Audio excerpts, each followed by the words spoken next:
Bienvenue, chers internautes, à bord de cette capsule Condescendance et double standard de l'Occident.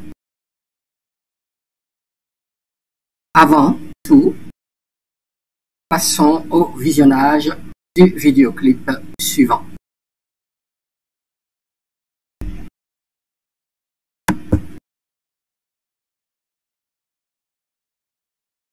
La technique étant de notre côté, écoutons.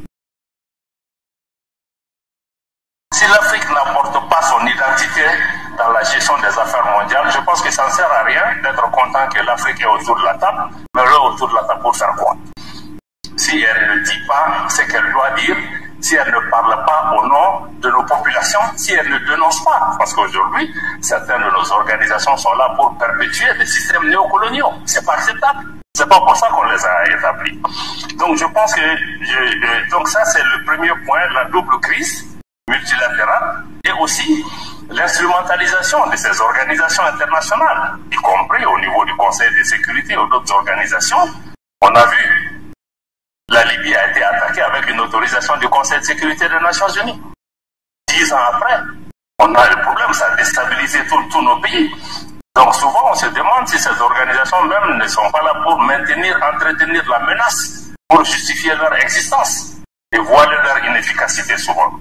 Et aussi, tout le monde a dénoncé ici depuis la politique de 2 poids 2 mesures enlève la crédibilité à ces organisations. Quand on parle aujourd'hui des droits de l'homme, c'est devenu une religion. C'est devenu une religion. Quand il y a un petit problème qui se passe au Mali, on dit oui, il faut appeler la Cour pénale internationale. En Palestine, ce qui est en train de se passer, ce n'est pas le droit de l'homme.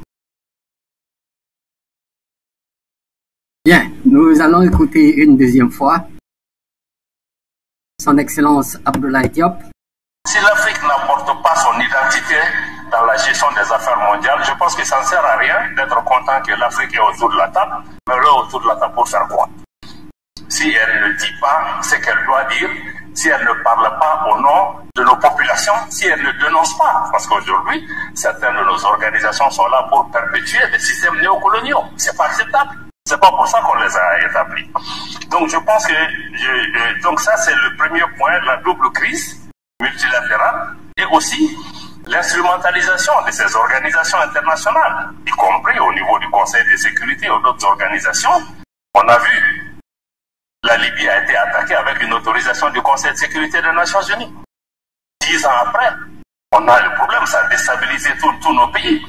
Donc souvent, on se demande si ces organisations même ne sont pas là pour maintenir, entretenir la menace, pour justifier leur existence et voiler leur inefficacité souvent. Et aussi, tout le monde a dénoncé ici depuis la politique de 2 poids 2 mesures enlève la crédibilité à ces organisations. Quand on parle aujourd'hui des droits de l'homme, c'est devenu une religion. C'est devenu une religion. Quand il y a un petit problème qui se passe au Mali, on dit oui, il faut appeler la Cour pénale internationale. En Palestine, ce qui est en train de se passer, ce n'est pas le droit de l'homme. Bien. Alors, tel que nous le voyons, ça se résume à la dénonciation tout simplement, même si l'Afrique est acceptée et reçue dans ces organisations. Et on voit au chapitre, ils ne sont pas écoutés, tout simplement. Ils ne sont pas écoutés.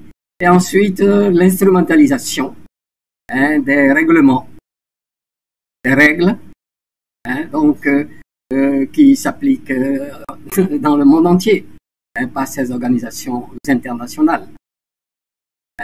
Et également, tout simplement, je me répète peut-être, une instrumentalisation, d'où le double standard ou le double langage, quand il s'agit d'un certain nombre de concepts tels que le droit de l'homme et autres.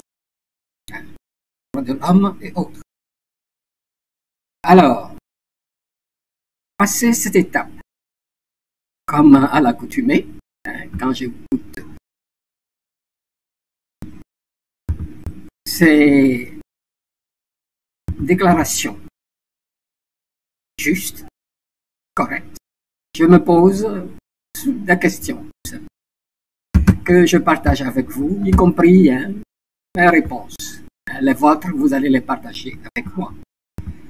Chers internautes, deux simples questions, comme je le disais. La première, sur le point soulevé par le ministre Abdoulaye Diop, serait-il entendu et compris par l'Occident global et par la France en particulier? Et ma deuxième question, sinon, à quel type de représailles s'attendrait-on de leur part? À la première question, je dis ceci. Les points soulevés par le ministre, bien qu'articulés avec clarté et force, sont susceptibles d'être entendus, mais pas nécessairement compris ou acceptés par l'Occident global et la France en particulier, pour plusieurs raisons. Je vais énumérer 5. Les intérêts suprêmes ou dominateurs du passé et idéologiques. Les critiques de Diop sur l'absence d'agence africaine, le néocolonialisme et les doubles standards dans l'application des droits de l'homme touchent à des structures de pouvoir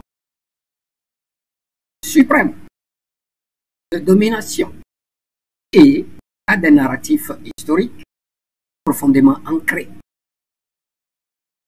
L'Occident, et notamment la France, a tendance à défendre son rôle dans les affaires internationales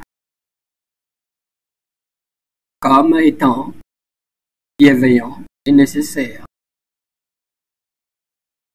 souvent en s'appuyant sur des discours de responsabilité de protéger ou de promotion des droits de l'homme.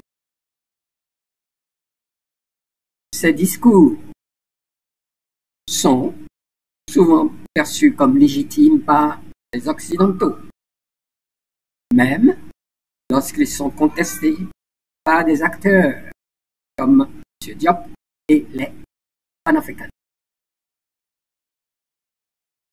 Des intérêts stratégiques. Les critiques de M. Diop remettent en question les intérêts stratégiques, notamment économiques et sécuritaires, ou je dirais prétendus sécuritaires, que l'Occident, et particulièrement la France, maintiennent en Afrique. Par exemple, la présence militaire française en Afrique de l'Ouest et centrale, même si elle a diminué récemment, et les liens économiques via des accords comme ceux avec le franc CFA sont souvent vus comme des outils de stabilisation, mais sont perçus par beaucoup en Afrique comme des vestiges du néocolonialisme. Ces intérêts sont défendus par des lobbies et des élites qui ne sont pas enclins à accepter une remise en question fondamentale. Vient perception culturelle et médiatique. Dans l'Occident global, et particulièrement en France, les médias et les discours publics tendent à encadrer les critiques africaines comme étant soit marginales, soit motivées par des agendas anti-occidentaux, plutôt que comme des appels légitimes à une réforme ou une rupture, comme au Sahel.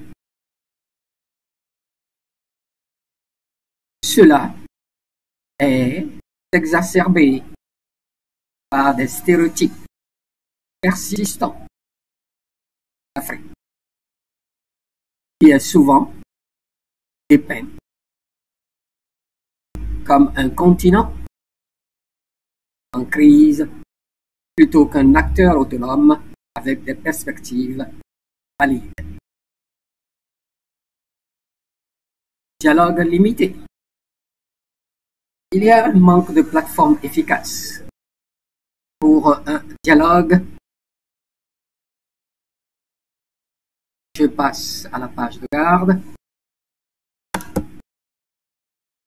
Il y a, je répète, un manque de plateforme efficace pour un dialogue authentiquement égalitaire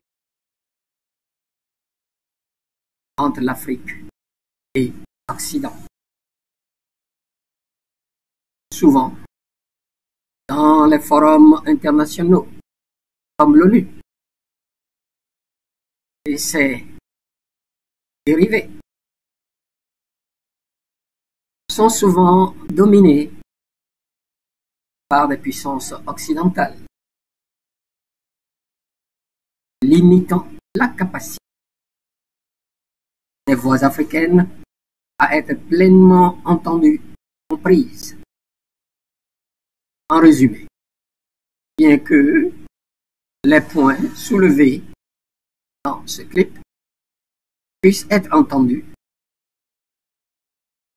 ils sont susceptibles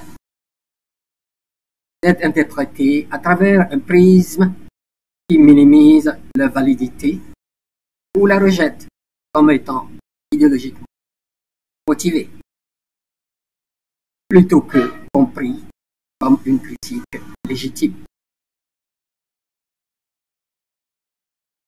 Comme ma deuxième question, à quel type de représailles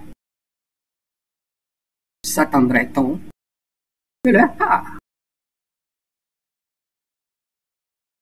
Si les critiques de M. Diop ne sont pas comprises ou acceptées, plusieurs types de représailles potentielles pourraient être envisagées, bien que leur nature et leurs intensités dépendent du contexte diplomatique, économique et politique du moment. Voici quelques scénarios possibles. Isolement diplomatique. La France et d'autres pays occidentaux pourraient tenter d'isoler le Mali diplomatiquement, par exemple, en réduisant les interactions au niveau bilatéral ou en encourageant d'autres pays à faire de même. Cela pourrait inclure boycott et réduction de participation du Mali dans les forums internationaux. Des critiques publiques. Des réponses verbales fortes pourraient être émises, accusant le Mali de déstabiliser les relations internationales ou de promouvoir des narratifs anti-occidentaux. Cela a été vu dans le passé avec des critiques similaires émanant d'autres pays africains tels le Nigeria, le Bénin, la Guinée-Bissau, le Sénégal, la Côte d'Ivoire, Alassane Dramane Ouattara, que je l'ai oublié.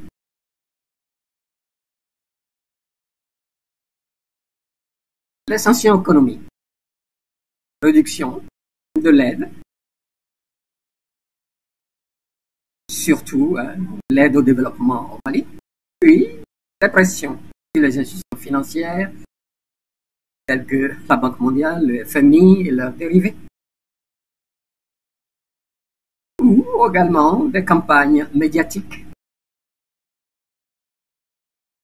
et des narratives de déstabilisation.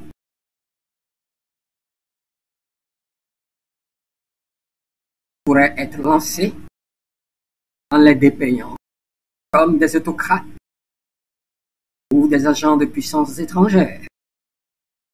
Exemple, la Russie, la Chine. Cela a été observé dans le passé avec des critiques similaires contre d'autres pays de l'Alliance des États du Sahel. Amplification des divisions internes. Des efforts pourraient être faits pour amplifier des divisions internes au Mali en soutenant des opposants ou en encourageant des narratifs de fragmentation. En plus des terroristes qu'ils équipent, qu'ils forment, qu'ils financent et qu'ils instrumentalisent. Réponse sécuritaire. Réduction de la coopération sécuritaire. Bien que la France ait déjà quitté militairement le Mali, une coopération résiduelle via des canaux indirects pourrait être stoppée, laissant le Mali vulnérable face à des menaces sécuritaires.